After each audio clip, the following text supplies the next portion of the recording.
Hello and welcome back to another episode of Screen Tested. I am your host Tyrant, and we have another mini episode for you guys today, and that is the Master Sword.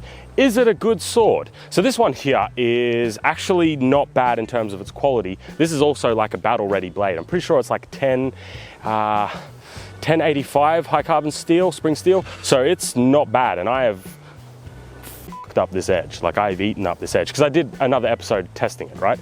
But I kind of want to just go through the Master Sword if it is a good sword and if I like it, because I'm a big fan of Tears of the Kingdom. I like Tears of the Kingdom. That was my first Zelda game. I was never a Zelda type guy, but I like Tears of the Kingdom, and obviously it's got the Master Sword. It's an interesting sword because, first off, if you look at this one here is a little bit more of an optimized design. What do I mean by that? I mean, it's a real sword. It's not like a game asset, because in the game, obviously, it has, you know, bigger polygons and stuff like that to make it so you can see it on a screen. This is actually a battle-ready sword. Now, the biggest difference that I would say between the two of them is it doesn't have the disc guard. On the actual Master Sword, it kind of has a cross guard, like you see, and then it has a weird disc guard that kind of goes here.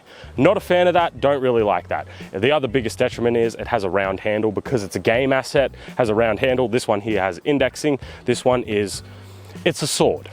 So what we're going to be doing is judging this sword rather than the actual game sword itself, because it's a game, there are compromises that are made. Starting off, it's a bit short, isn't it?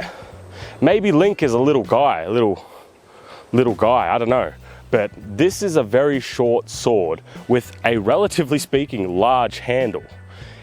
Its handle to sword ratio isn't the best. I mean, I can put two hands on it, but look, look how cute this is. Yeah, look at this little guy. For example, if I was to grab something like a regular longsword, you versus the guy she tells you not to worry about, eh? You see the difference here. Like, so this is a really, really short sword, and that's not a bad thing, you know, especially since I will give it the benefit that you should pair it with the Hyrule Shield. Is that what it's called? I can't remember if it's called the Hyrule Shield. The shield. You pair it with the shield, so you are a sword and board kind of guy. So having a shorter sword isn't actually too bad. In terms of how this one performs though,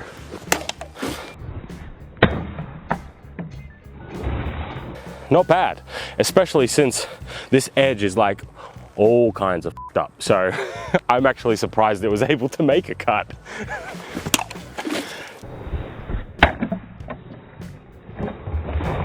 I'm actually surprised it was able to make two cuts. If you're enjoying today's episode, you should really consider subscribing. I'd really appreciate it. Oh, this is dumb. Ugh.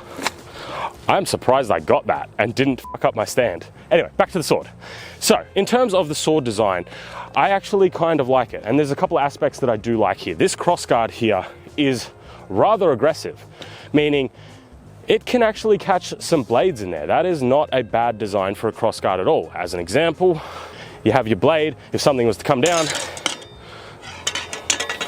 this crossguard is actually a good design. It's very different to something like a straight design. They're very different from one another, but it still has good protection and it still has good coverage, which I really like. On top of that, because of the design, you have these sharp triangular points.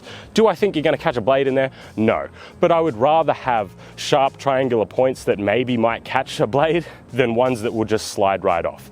So I'm a big fan of that as well. In terms of the weight profile, especially on this blade, it's pretty good. It's a little heavy, but the reason why is because all of this is made out of brass or bronze, right? So it's got a bit of chunk to it. But in terms of how this crossguard would function, I mean, hey, it'll put blades exactly where you need them and protect your hand, no worries. So we've already spoken about our battle-ready sword, you know, the pros, the cons. Why don't we have a look at the game sword? Because the game sword is a little bit different. Like I said, when you translate something from a game to the real world, there's going to be translation issues in between there. But when we look at the actual game sword, there's a lot of stuff here that would just be considered not good sword design. So let's start down here with the hilt. First and foremost, it's all metal. From the crossguard, the pommel, and the handle, it's all one metal thing. That's kind of not what you want. When it comes to a sword, you want your crossguard to be metal, your pommel to be metal, but you want your handle to be a wood. The reason why is just basically weight. You don't really need a metal handle. It adds too much weight, ruins the balance of the blade for no real benefits. If we stay on the handle itself, it's round. That's also a really not a good thing. When it comes to a sword, you need to know where your edges are, maybe your primary and your secondary edge, and the way you do that is with indexing. That means that a sword handle has a particular contour or shape to it that lets you intrinsically know where the edge is. On top of that, we also have this very ineffective wrap around the metal handle itself. That's not going to really give any grip. When it comes to a real sword, you either have maybe like a cord wrap or something like a leather wrap. This gives you good grip and purchase on your blade in wet and dry conditions. Then if we look at the pommel's interesting because it's not proportional to the blade. This is a very thick blade, very thick crossguard and little disc guard thing. This pommel is way too small. I don't think there would be too much issues with the shape of it. I think you could refine it a little bit, but generally speaking, the pommel is fine. It's just way too small.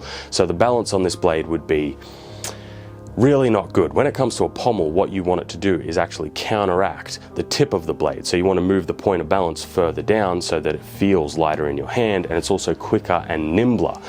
This pommel, just not big enough. This discard can just be completely removed. It adds no benefit to the sword at all. If anything, it adds detriments. It just makes it heavier. And when it comes to hand protection, you got the crossguard.